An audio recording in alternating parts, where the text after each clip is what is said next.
century you might be in. Okay, but when it's countdown, well, we'll soon we're live on Facebook and YouTube. And there we go. All right. Hey everybody. It is Thursday, October 15th, 2020, and Star Trek Discovery, their third season premiere, That Hope Is You, is over. And we're here to break it all down here on Live Long and Podcast. I'm Dave Mader, joined with my wife Jane Mader, and a couple of great panelists here tonight to talk about this episode. We got Adam Woodward, if you're here watching on Facebook and YouTube Live, down here in the bottom left-hand corner. How you doing, Adam? I'm great, thank you. Hi from Alberta. Coming to us live from Alberta. And over here in the bottom right-hand corner is Michael Chan. How you doing, Michael? Hey, I'm good. Yourself? Good. You're wearing your disco shirt. You're here flying the flag of Discovery. Yes, I am. And Discovery is a little bit infamous around here on Live Long and Podcast. It's been the one we've been doing the longest. As you remember, well, we did, Jaemeel and I did podcasts years and years ago that were the original Live Long and Podcast. But when it was brought back, we came back with Discovery podcasts initially. And so we've done a lot. I've covered most of the first season and all of the second season. And it's been a whole new time with this show, because this was a whole new beginning, I thought. So I'm excited to talk to the panel tonight. I just make sure I keep honest here. Jane, I want to start with you, because we watched it together. But what do you think? I loved it. I thought it was great. It felt like a reboot of sorts. The only thing, I kind of felt like I was watching Star Wars a little bit, and the Jedis and stuff like that. But otherwise, I thought it was great. It's great. Okay, let's go to Michael next. Michael, I know you're a fan of the show. I am, and I loved the premiere. I agree that it felt like Star Wars, but I also felt like there was some Doctor Who thrown in there. Especially with all the time stuff and just the adventuriness of it. But like, I was looking at like the design of the ships, the world that they are in now. It has that lived-in feel of the original Star Wars, and actually Book's ship kind of sort of reminded me of a B-wing. Like if you took off the top and bottom parts. So yeah, it flew like one. So yeah, interesting notes there. I think I also got some Star Wars vibes from tonight. Adam, what did you, so I know you were kind of, you may not have saw the last few moments there, just because I was the stream got cut off. But what did you think of this premiere of Star Trek Discovery? Okay, I don't know about you guys, but I always walk into a Star Trek anything premiere a little nervous, because I want to like it so much. And tonight, I'm not disappointed. I loved it. I thought it was great. Love the comparisons to Star Wars, but more Doctor Who, because I'm a Doctor Who fan on the side here, and I see that all over the place.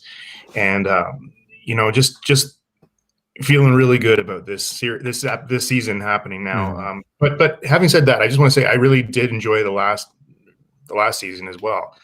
And particularly the last episode, which just looked fantastic. The story was great and really set this jump up as we were going and very well. And just one more thing, I think it's really cool that they even make the future look futuristic, from what we're used to on normal Star Trek. So it didn't disappoint. Yeah, absolutely. Yeah, just from an in-universe standpoint, we had some big revelations tonight about what's sort of been happening in the Star Trek universe since, like, I guess the most furthest point we've been in canon, which, I guess is Picard. But also we've had glimpses into like further centuries that have fell between these 2 points. And Jane, we learned a lot about the fall of the Federation tonight. The fall of the Federation, the Temple Cold War, which is just before this. There was some time wars of some kind. No, from Enterprise, right? Yeah, I think that's what they're referencing. Yeah, from Enterprise. From what's his name used to always come back. Daniels, yeah. So I think that was just right after that, I think. Yeah, this is about 200 years after where Daniels is from, which is the 29th century. Yeah. So right? the Federation is pretty much fallen. Yeah, I loved it. I mean, I had questions like, if any empire falls, right, there's always still good people out there, like it doesn't mean it's a complete disaster. So Well, this great burn sounded pretty intense because okay, so I'll give it to this question to Adam. Adam, was your impression that all of the dilithium in the entire universe exploded and it killed everybody, or everybody was on a ship at that time? Is that what happened? That's why I got it. Mhm. There's more questions here. This needs to go on a little bit more, but yeah, I think so. It's still needed. It's still coveted, and you can see the value of it still existing. So I mean, it can't be all gone. And well, I guess more to come. But I mean, it was again compelling. I mean, right away, what's the mystery here? So I want more. Right. Okay. And yeah, and to your point there on that mystery thing, like last season, second season of Discovery was very much a mystery, right? It was about the Red Angel. What did it mean? What did these signals mean? But Michael, this is a little bit different, and I don't know if you picked up on this, but when Michael Burnham launches into this episode, launches into this season in that suit coming out, and she runs into Book, who I want to talk about this new character, Cleveland Booker, who but she runs into him, and eventually, like, she says, okay, activate the heat shield, and she goes, reboot. Did you feel like they were kind of saying they're rebooting the whole show in a sense, or even in coming out and putting that in dialogue? I actually wondered about the choice of wording in that as well. I did get the sense of a reboot in a sense, because it kind of is, right, in terms of the feel of the show. I mean, if this episode is going to be indicative of the rest of the season, it's going to be a lot more fun. There's a lot more comedy than I expected in this episode, and maybe a lot more just buddy adventure, because that's what this episode kind of was. Right. Well, like the thing I wrote down in my notes was joyous. Like I felt like this was more joyous than we've had in Discovery so far. Certainly the most joyous we've ever seen Michael Burnham. I think. Absolutely. Great face. Yeah. Like her jubilation, the energy that Sonequa Martin Green put into this episode was there. It was obvious. Like it was, and it was appreciated on my part. Like I thought that, and in the writing too. I think thought she was very likable. Mhm. The first 2 seasons, I really haven't liked Michael. Like that's one critique of the show, and I liked her. Yeah, I thought she's very likable. Yeah, and because her character has such this like incredibly sad start to her story in Battle of the Binary Stars and getting thrown in prison, and Georgiou's dead, and she's kind of, it's this disgrace, and like the whole first season, her picking up the pieces of her life again, and then the second season is this whole mystery adventure. Now we get this whole fresh start, and we're in the 31st century, and I wasn't thinking about how does this tie in with this time period, because they're from the 20s, they were in this 22nd century setting, and now they're untethered. Now they're in this post canon timeline, and I was happy. I was like, great, show me what's going on. It's And the Wild West. And there's still mysteries, right? Like, where is the Discovery? Where what exactly led to the burn? Because that is very strange that it all, like all the dilithium exploded. Did the suit get through and transmit? Something tells me it has the suit up, right? I was going to say it might actually have something to do with the time travel, that it all exploded. That's my guess. Yeah. Okay. Well, and the whole thing too was that Cleveland Booker C. Cleveland Booker. Can you dig it, sucker? Can you dig it? Yes. He was the one we said Burnham runs right into. So that's exactly how they introduced. He was just there when she trumps in, and that's how they meet. Fine. And now they're they're pals by the end of this episode, and I thought that their chemistry was good. Jane, did you think that they worked well together? Yeah. She was checking him out for 1 second. She was, Yeah. eh? Shirtless. Yeah. I'd say Something that happened Michael in there. Burnham's love life has been questionable over these first 2 seasons with sleeper Klingon agents, and I can't remember who her other one was. It was just him, right? Oh, just him? Okay. Yeah. But at least with him. And now we have this guy who I believe we met in the Star Trek shorts last year, right? There was a series of Star Trek shorts that went out with Discovery, and this was one. And he was that story. He finds the Discovery, sort of in like nowhere, and he lives on it for like a couple of weeks, and then he leaves to go find something or somebody, and that was it. That's all we knew about this guy. Now, see, I thought that might have been Control, because remember Discovery had a personality, had a AI in it, right? At that time, remember he danced with. He Yeah, but did. that wasn't Control. No, I don't think it was Control. That was just the ship's computer that was like in love with him. A little more advanced than. So anyway. Right. Well, it could have been. They never explained that. I don't think they really knew when they wrote that story. I just think they made that short, and there was this mystery of, okay, the Discovery is going to be in like the 31st century, and it's abandoned, and this guy found it, and I think they just liked that actor, and they were like, let's bring him back somehow, and that's why we have this. Is that what you think, Adam, or do you think it's? They followed the usual formula where you meet somebody, there's a fight. Then they look like they're together, and then there's a double cross. But and the good thing about this one, it can't happen very quickly, because I get a little tired of that storyline. So and by the end of it, they know they have to be allies if they're going to get out of this. And that happened in the first 15 minutes or so. So pretty good. I like the character. Reminds me of the cat, and I'm sorry I can't remember his name right now. The captain on that ship on Picard reminded me of that sort of swashbuckling kind of. Sorry, what is his name? Ramos. His name is Rios, Captain Rios. Thank you. I just found a lot of parallels there between him and Book, and but again, very good chemistry, as you said. You haven't with I want to call her Tasha, but from Walking Dead, and that's when I last saw this energy from her. Because you're right, she's sort of been flat and annoying for the first 2 seasons, but really tonight I liked her a lot. Smiling. What the heck? Smiling, yeah. Yeah, like just the joy, just like she can't find anybody, but she's just happy that the universe didn't end, because that's what the second season was going to be, that the computers were coming to kill us all, and they were going to wipe out everybody. And that's why she's so happy that people are alive, but the world's not in the best, or the galaxy's not in the best shape. The Federation's gone.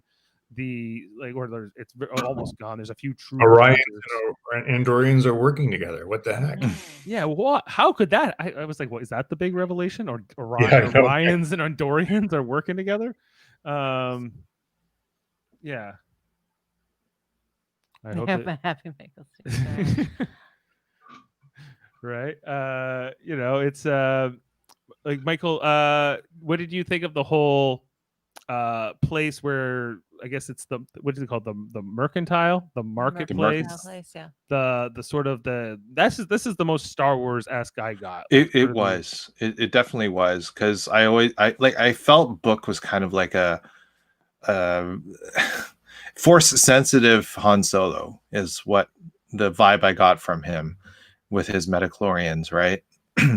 But I loved the mercantile. I loved that entire segment, and it was so atmospheric. The set pieces were just so well done.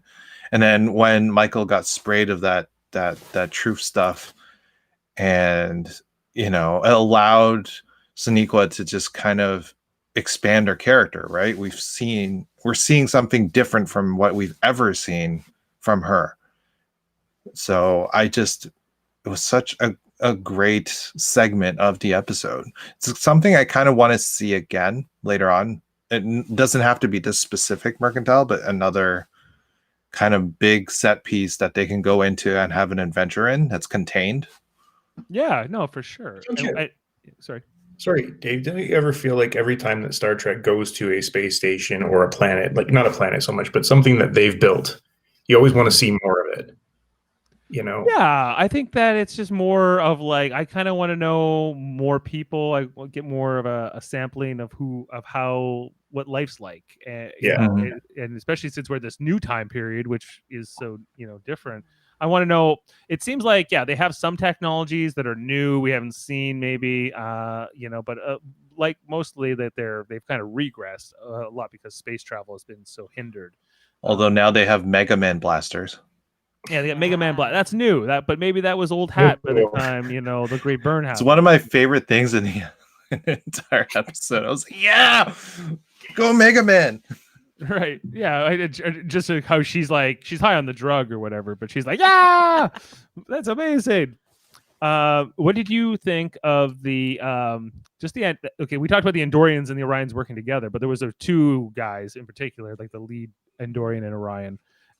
They were an interesting pair. I thought just like acting and dialogue, and they were kind of more comedic than dangerous. But then Yes. we see that they kill Book's rival yeah, courier thought, or whatever. yeah. There. What did you guys think of them? I was trying to figure out his head. Like, was that just makeup? Like, it was almost. I don't know. He looked Which like one? sorry, the Orion. Like, looked funny. The green. He's very I know it's green. square. It's square. Yeah. That was CGI. Definitely. There was something funny about his head. He had a funny head. Yeah. I Or didn't, the I didn't way pick he up on that. moved. I don't know. Like, I was just. I found him interesting. It was a very Balkan Skull from Power Rangers vibe to those two. Yeah. Okay. Bulk and Skull from Power Rangers.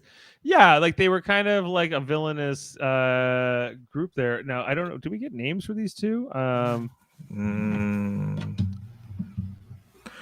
Let's see. Cosmo Trait. Is it Ithor, the Orion? And Yeah, Ithic, yeah. the So Andorian? I don't have like full pictures here yet. It's this just aired, of course, today. But yeah, I thought those two I liked. I was like, I want to see more of them. Like I would think they were kind of interesting. I don't know if that'll work. Is that that's the Orion? Yeah, that's him. That's the guy who played He him. just has a big head. Yeah. He says it. He just says, yeah. Right. And Michael, that like does that like this show is filmed largely in Toronto, and It is, yeah. You're in the Canadian acting scene, if you will. So is it like I imagine those two guys would be Canadian actors, right? Like I would imagine they are. Jake Michaels. Oh yeah, he's definitely Canadian based on his credits. Let's see, Brandon McGibbon is the Dorian. I'm not sure about him.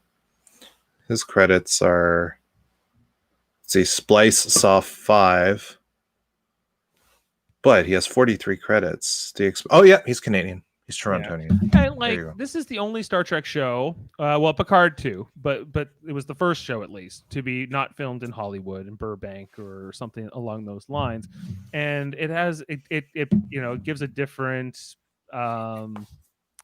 acting talent pool, I think, in some ways, right? Because there's laws around how many Canadian actors need to be part of it. But I thought Battlestar was best served by the fact that it was shot in Canada and like had all these like unknown in the States, at least, actors. But I got a Battlestar feeling during this episode when they were being chased with the transporter. Like, boom, boom, yeah, right. When they were Oh, jumping, you're right. I didn't even think of that. Oh, yeah. 33. Right, it was like 33 seconds or whatever. Yep. I feel we're like charging. like the They're fan coming. Yeah. and I like little maybe nods, references. Maybe the writer of this episode just felt like, okay, I want to throw in a little bit of Star Wars and a little bit of Battlestar and a little bit. And then the of thing that Doctor Book Who. used, where he pulled it, it looked like the Matrix of Leadership that Optimus Prime has. I'm just putting it out there. Hey, can we just at least mention her little case with the communicator and the phaser and the tricorder? That was awesome. I want one of those. The little Mhm. kit that she was trying to pawn off, like as antiques, right? Yeah. She's like and no one was too interested in these old antique tricorder. Oh man, you can send it my way. I that was just a great little I could see that on my shelf. Yeah. Yeah, and like, well, we didn't get to see it in this episode, but we know that there will be a little bit of a redesign of the comm badge, at least on Discovery. Later, we saw that in the opening titles tonight, which we didn't touch on yet. But did anyone notice that the opening titles are a little bit different than they have been in the first two seasons? I think they changed I think it changed even between the first and second season. It But- did. They Yeah. foreshadow what is coming, usually, right? Now, is that what the end of the Federation was using? You know what I mean? Before they fell, is that why? I assume so. Thinking it's Maybe that was Yeah. like the most modern at the time. We'll see. Yeah. Like I'm interested to see because like they talk about that. That's sort of that's like wearing, I don't know what the analogy would be, but like like you're a sheriff in the old west or something. You're walking around and that's how he kind of looks at it. He's like, you're kind of like not right. And he talks about the whole time travel being outlawed. I wonder if that's going to come up, and the fact that they are out of time, and maybe that will make them somehow criminals. yeah. We'll see how that goes. To your Doctor Who points there, Michael, and they go through that whole chase, right? And then once they kind of have a breather, once they jump into the water. Michael gets hurt, right? She got shot, and he heals the wound with like this flower he summons Metachlorians. with his midichlorians. With his metachlorians. I need to mention something about that water. My wife and I were watching. We're like, those two fish in the water with their glowy tails, they look like they were gonna get it on, and they got interrupted as they were about to get it on. And I was like, man, those are fish from Avatar. They were totally gonna lock tails, man. Yeah, like I just thought, okay, but I want to talk about whatever this thing book did to summon the flower. Yes. Mm-hmm. Yeah, like He had what the little things in his head. what's going on? Is she said that like was a form of praying or some kind of Mm-hmm. Well, he says he's connected to everything, at which point is technically to Force. Yeah. right. Oh boy, Yeah. too much crossover now. too much Star Wars maybe. I worry. Yeah, I don't know. Like I'm just we'll see. Like, we'll see how this plays into his character. And his whole backstory of the fact that he comes from a family of animal poachers, but he's an animal lover. As we come to, this is after his pet worm thing ate some of the Andorian guy and almost ate Michael Burnham, but luckily just chewed on her a little bit. And we saw Morn's relative. We saw I don't know a member of what Morn's species race he is. from Deep Space Nine. He was one of the goons. Oh for yeah, the, Yeah. the Mm. Cool. Andorian Orion alliance there, which was interesting. Fun thing. But yeah, like just more of this book character. I'm kind of interested to see where he falls into this show because, by the end, him and Michael Burnham have become friends, right? Like like you said, Adam, this is a pretty standard story of like, okay, we throw these two together. They don't like each other first, but they have to work together, and eventually they come to like each other, and now they're friends. And so you're like just, and I was good with it. I know it's an old story, but it's over. But by the end, I'm like, okay, well, what's where does Book fall into this long-term story? Is he here to stay for just this season? Is he going to be here on the cast forever? I'm already wondering such things. I think they're gonna fall in love. Mhm. Yeah. He's totally love interest material. Yes, and she was very much looking at him when he was showing her all his little pets and how things work. Where it was, who's protecting these people? Well, not the Federation anymore. I am. Ooh la la. Yeah. She's falling. Oh, okay. I didn't know the Federation was a preserver of life. What do you call them? Endangered species before, I guess. Maybe that's a I whole missed different that. division of Starfleet. I guess. The Greenpeace division or the endangered. I want a spin-off of just that segment of Starfleet. just all the animal saving. Do you know what? I bet you that Geordie LaForge's dad was in that division because he was in the zoological division of Starfleet. So he might have been in charge of, protecting the endangered species. I mean, they did save Yeah, the they- whales.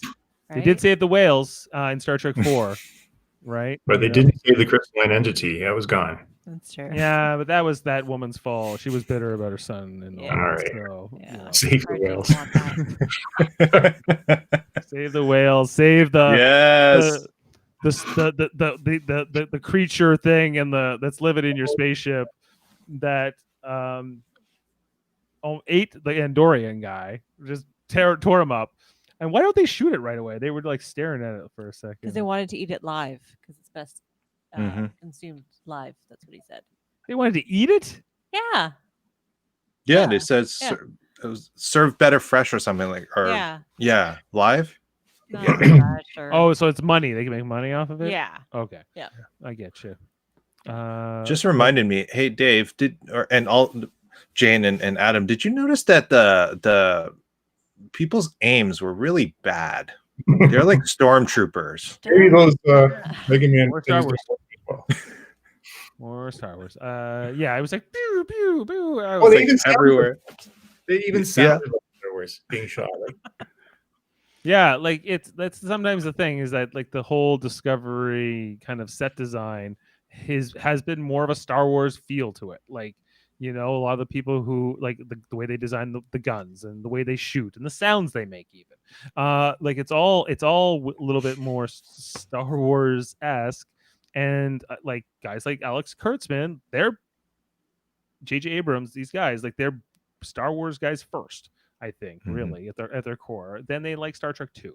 And so it's, and I think that I like both. Like there's good things in both. And sometimes I think you can maybe you can bring this thing in with Book and he's got the Force. And I guess, Star Wars has taken other good things. Like the Borg are very much like the Cybermen in Doctor Who.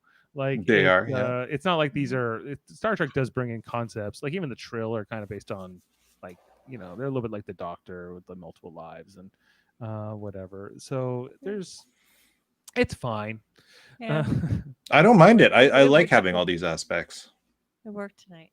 I have a question. At the beginning, they mentioned that the Gorn knocked out 2 years of subspace. What does that mean? Is that what they said? 2 light years. 2 light years?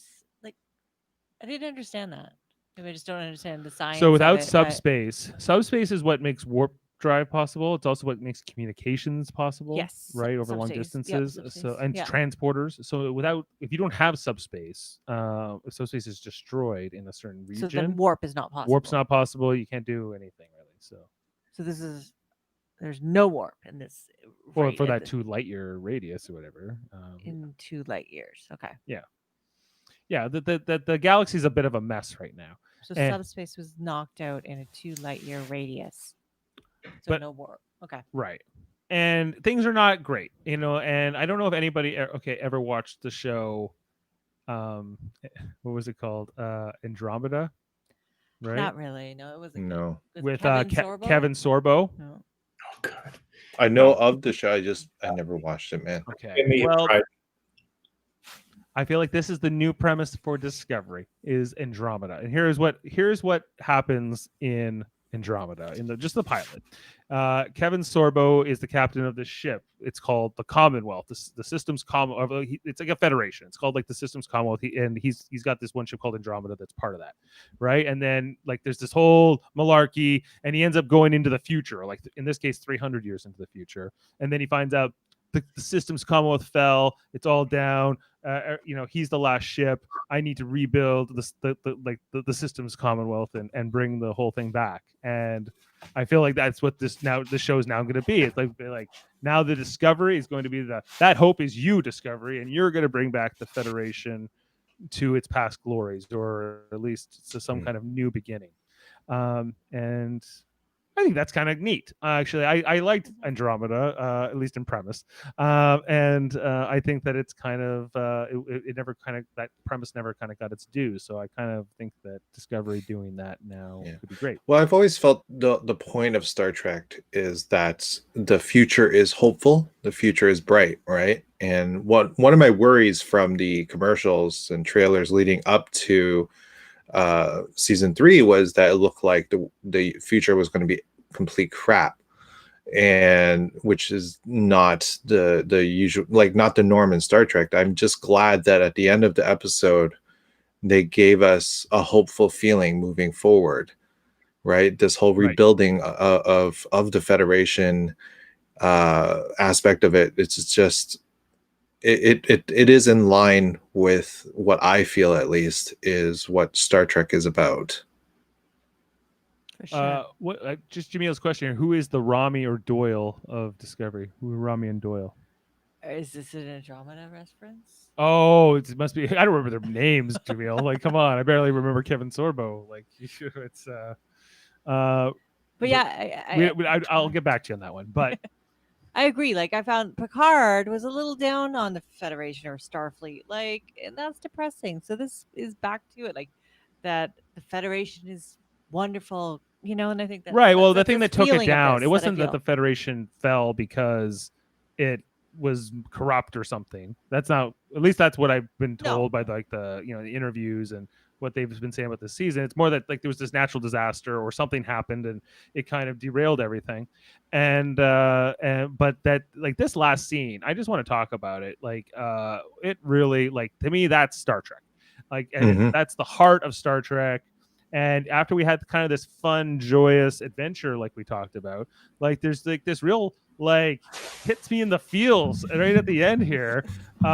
This guy they brought in, who ran this, like he was like running the space station by himself for 40 years. And we saw a little bit in the beginning where he's like brushing his teeth every day, doing his thing, his Groundhog Day, if you will, just waiting for somebody to show up. And even when he took it over, the Federation was kind of like done.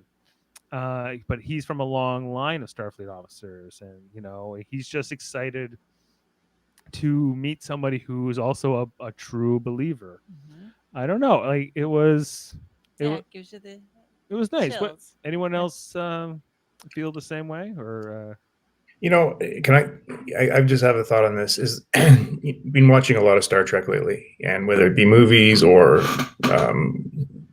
next gen. I haven't got into Voyager or Deep Space Nine in many years, but there's always this underlying, yes, hopefulness and all that, and that's the main theme. But below that, you've got corrupt admirals like crazy. You've got stuff happening in the backdrop. It's not all roses and sunshine by any means. And I kind of enjoyed hearing there may be a calamity happening out there, because I think Picard, we want a dynasty that's going to be here for 1,000 years. We want the Federation never gonna fall apart, but it has now. Like, this is major, like, because this is everything that we've been watching up until now is happening, not happening. You don't have that hopefulness, right? And to your point, either Picard, Jane, you said it too, it wasn't a good feeling show. Like, No. you've got all the bad guys are running around right now and controlling things, and it just didn't feel great. It was good, but it didn't feel. I mean, I love the series, but I just it wasn't the core of which we've always loved, right, Michael? And Like, hopeful. it's not. And now, man, something bad has happened. So who did like where are the Romulans? Where are the Klingons? Do we know anything? Are they coming? Are they still around? I don't think they know. I feel like that what they've said is like the galaxy's become completely fragmented. Like nobody's really in touch with each other anymore. And like and I think Book's like he knows his little corner of the galaxy, his like little 30 sectors maybe sort of, but he doesn't know much beyond what's going on out there. Mhm. So it's kind of like a new frontier in some ways. They can maybe put because I things think back together. I mentioned it because I don't think that the Romulans use dilithium in their work or however they travel in their ships, right? Well, use yeah, they use artificial called? quantum singularities, which Yes. is like a black hole, basically. So they, So would they be a prime suspect for? hey, the Romulans are behind everything. Like Yeah. everyone knows that. Like it's like if there's some sneaky nefarious plot, the Romulans were probably up to something. Just watch Star Trek Picard. So spoilers. Hey, let me ask you guys something. I just had a thought like right now. So Sahil, the guy who's running that space station, would it be possible that in a way he's supposed to be us? And we've been waiting a long time for Star Trek to go back to its roots in a way. Like, and maybe the dilithium, like the burn, is all the movies, and then, and then now it's like we have this hope that Star Trek will go back to its roots.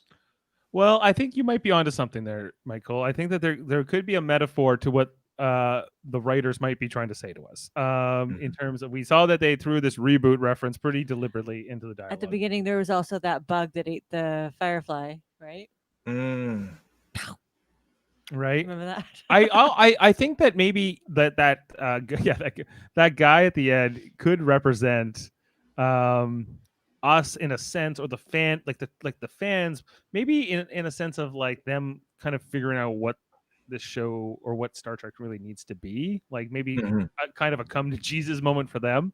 There's a whole new showrunner here, but Kurtzman's still is still the creative force behind this, and so it's it's a new beginning for the show in setting and time, place. We get a couple new characters here. We got a big cat, but it's I think that they need to kind of figure out what people really love about Star Trek, even if you want to like start a new version of it. Like, but yeah. What are the roots? Can we go back here? What do you think? When were the roots? Like when did it go astray? For me, well, I'm just curious what you guys think of that. For me, I think it's Gene Roddenberry's vision, which was that the future was all hunky dory. But I think he was too much of a purist, that you needed some of the bad stuff to come in, which other writers would write in. So when did it's? I mean, I'm gonna hate like Deep Space got a little dark too. I think that's when it started. Deep Space was very dark. Yeah, it started going off Gene Roddenberry's Star Trek. Yeah, I think that there's a couple things. I think a lot of it had to do with just that this show in particular, because Discovery was the beginning of this new era that was not necessarily. For one thing, I didn't care for all the retconning of everything. Like, this is what the Klingons look like now, and this is like this version. Like, there was this big war that happened with the Klingons and the Federation 10 years before Kirk. Oh, really? Okay, I guess. And then, and Spock had a sister, and it was just all like this stuff, like too. But it was also in Picard, to Jane's point, like sort of like kind of being down on the Federation and Starfleet.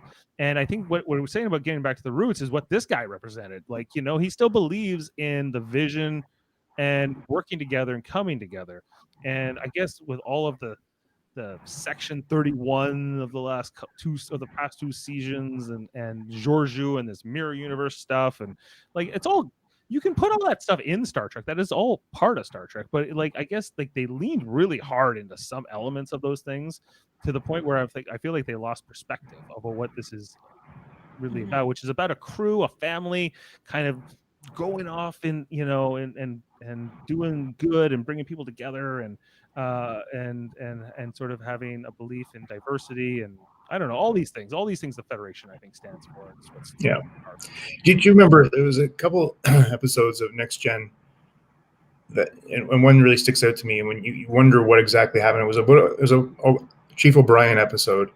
I can't remember the name of it.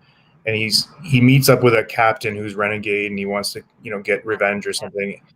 And they reference the wars and, what had happened. And we did some terrible things. And I remember that episode, watching that episode back in the 90s, I think. and just thinking, wow, something happened here, but we don't know. But man, it doesn't feel good. It's not Star Trek. You know what I mean? It was. Pegasus episode. Was that the Pegasus?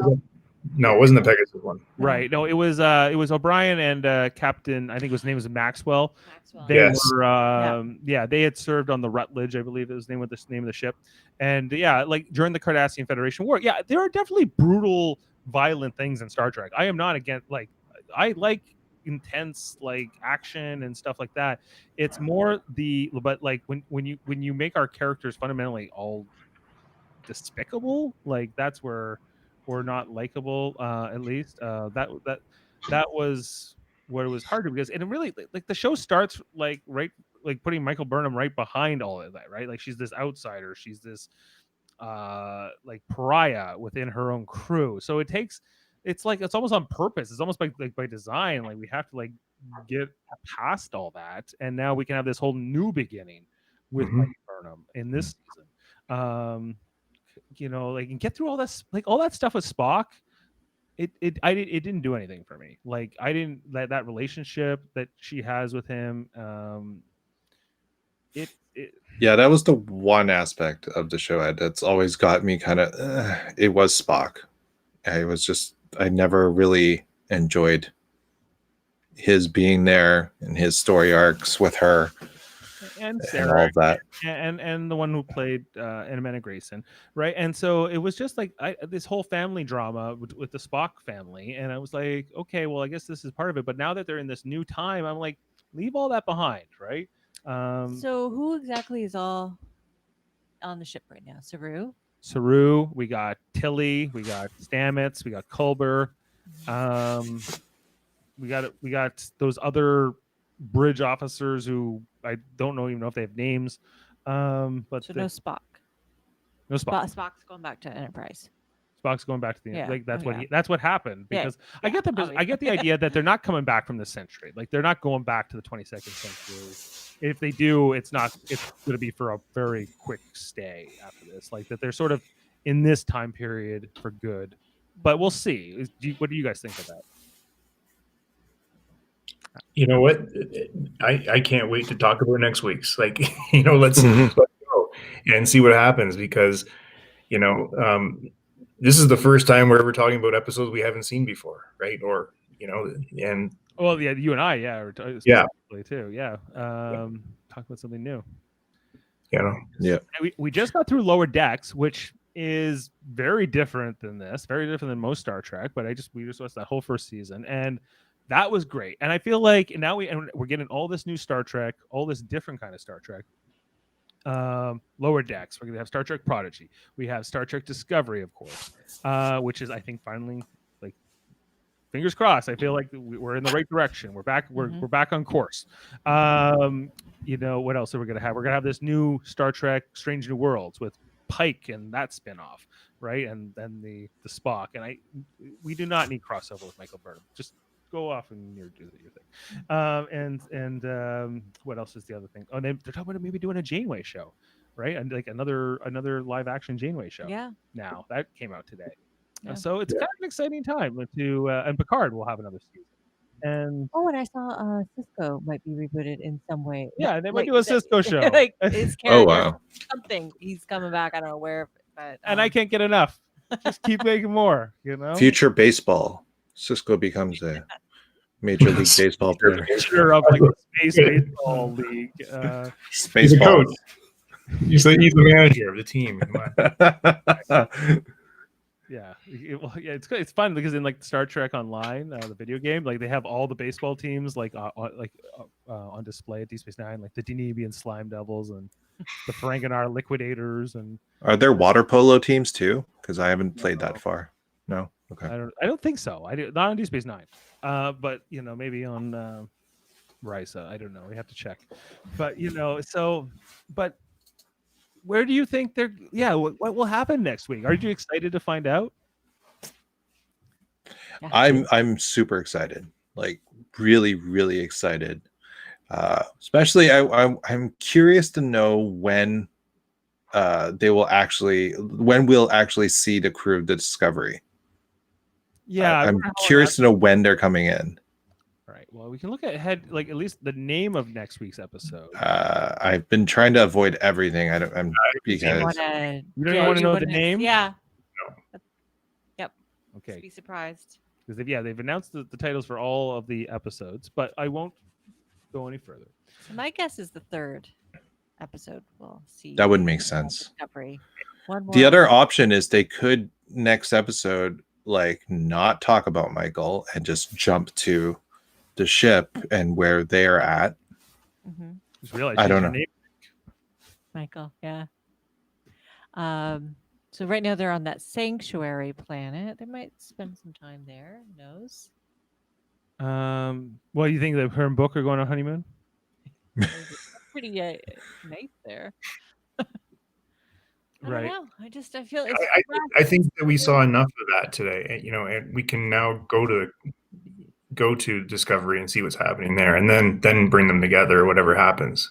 Yeah, I'd imagine what it's gonna happen is we're gonna get an adventure with them, where we're gonna catch up on where they've been and then they'll come together with Michael maybe by the third episode, maybe next week. I don't know if there was a preview. They didn't show one on tonight. I didn't see one. No. Yeah.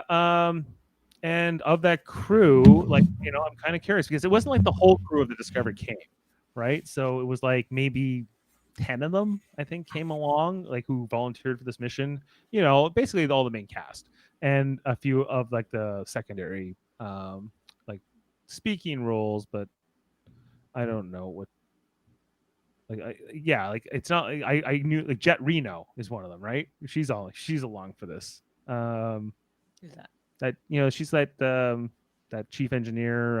Oh yeah, I like her. Yeah, she's gonna be around. Salty one. The salty one. Yeah, she's gonna be around. So, yeah, get them. Yeah, and like to Jessica's point, like making sure that the reunion doesn't need to take too long. I don't think it will be. I think it will be like, hey, and they'll be maybe they'll have more of that fairy dust blown into their face, and they'll have a really fun time. I want that stuff to come back. I want the entire ship to be on that. Yeah, because it was Just like, for- okay, just for kicks. this is how we'll loosen up Michael Burnham. We'll just give her drugs. Okay. Is there anything else in this episode that we haven't covered? I just want to quickly check my notes, but I have one question. Yeah. Michael's fall to the planet. It's the same question I have about Iron Man's suit. How on earth is she not dead? I know the shields are great and that she had the thrusters on, but come on. yeah, well, I did have the same thought, Michael, because I was like, okay, so she fell from space to the surface of the planet, and very, very hard. Yeah. Oh, she Yep. did throw up. She did throw up. We saw. Yeah. It was- And she hobbled a bit. There you go. Yeah, And the ground looked soft, like little rocky, not pavement. that Yeah. black sand, yeah, it absorbed it. The Red Angel can take quite a bit of beating there. Yeah. Meanwhile, Indiana Jones is like, well, I survived in a fridge. Yeah, no, but in reality, yeah, every bone in her body would likely have been shattered. But it's She had an Iron Man It's suit. Star Trek / Star Wars. yeah, Battlestar / Oh my god. I could just imagine South Andromeda. Park's Mickey Mouse walking in. I was like, what's the big idea? You're taking all of our stuff. But anyways. No, yeah, for sure. The only other thing I wrote down here was bird clock. Oh yeah, you had a bird clock. Oh, yeah, that Yeah, was really cool. That was a good idea. I want a bird clock. That'll help me get up. Yeah, Yeah. there was a bird clock. There was that cool bed that just went up and down. His brushing his teeth. Yeah, you just gotta look in the mirror and go, I'm like, "Ah." oh, I want to live in that world. Yeah, but I have so many friends who want tiny houses. That tech would be so great because it can turn into anything. you should at least have like a holographic friend to talk to. I think it's the 32nd century. Like hey. Yeah. That's going for it. All right. Well, I think that's all there is to break down on this episode. Want to thank this great panel for watching this episode tonight with me and talking about it. This has been fun. I hope this will continue to talk about this throughout the season. I know that we got some other fans, and Jaemeel likely will be coming to jump in at some point too. Once he gets caught up, Ooh. caught up. You know, he needs, I was like, you really just skip that second season. So Jaemeel, what, saw the first season only?